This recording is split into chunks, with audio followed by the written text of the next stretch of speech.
Ella Williams had always known struggle.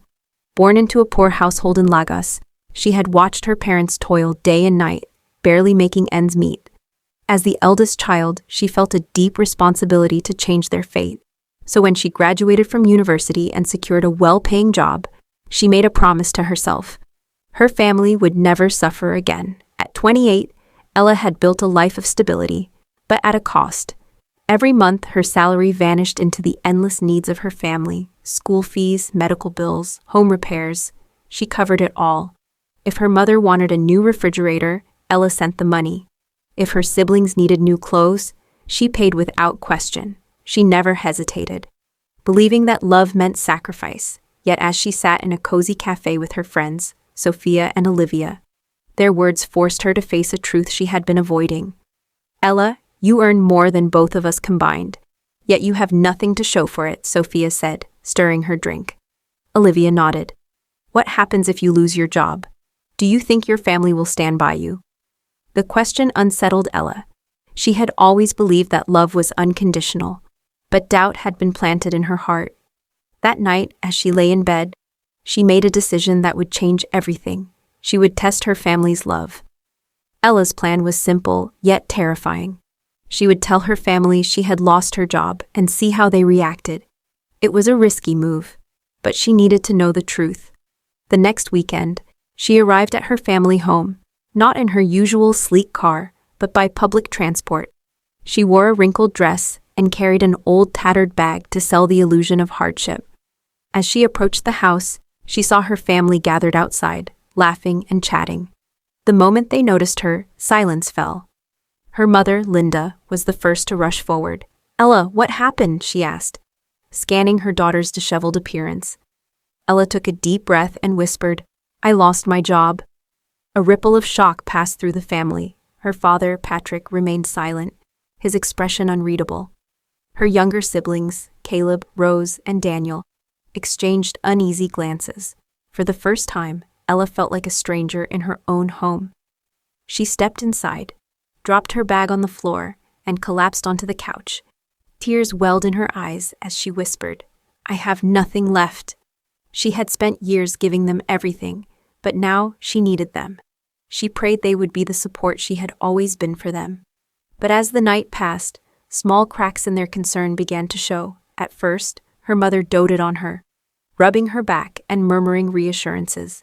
Her siblings, however, were quiet. Caleb, usually the talkative one, barely spoke.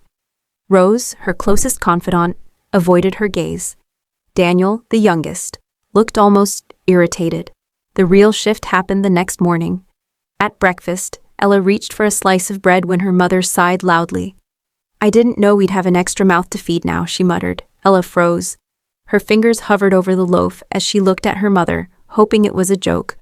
But Linda's expression was serious. Her heart sank. The warmth from the night before had vanished, replaced by an unsettling coldness. Days passed, and things only got worse. Her father barely spoke to her.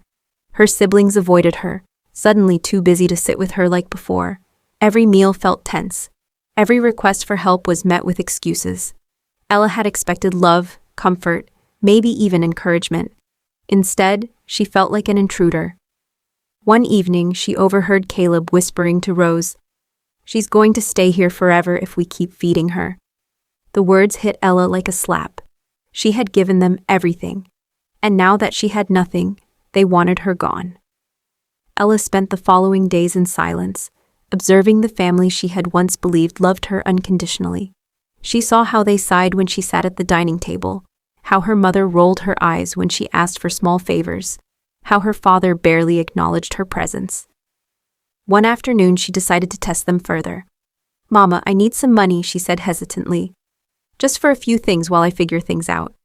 Her mother's face twisted in discomfort. "Ella, you know we don't have much," she said, shifting in her seat. "We can barely take care of ourselves. Maybe you should find another job quickly." The words cut deeper than any blade. They had never hesitated to ask her for money, but now, when she needed them, they suddenly had nothing to give. The realization crushed her. That night, she made up her mind. She had spent her life thinking love was sacrifice, but love should never feel like a burden, and she was done being one. The next morning, Ella packed her bag. She had come seeking the truth, and now she had it. Her family had loved her generosity, not her. As she stood by the door, her mother finally spoke. "You're leaving, Ella Asentio." "Yes, Mama, I have to go." There was no protest, no plea for her to stay, just silence.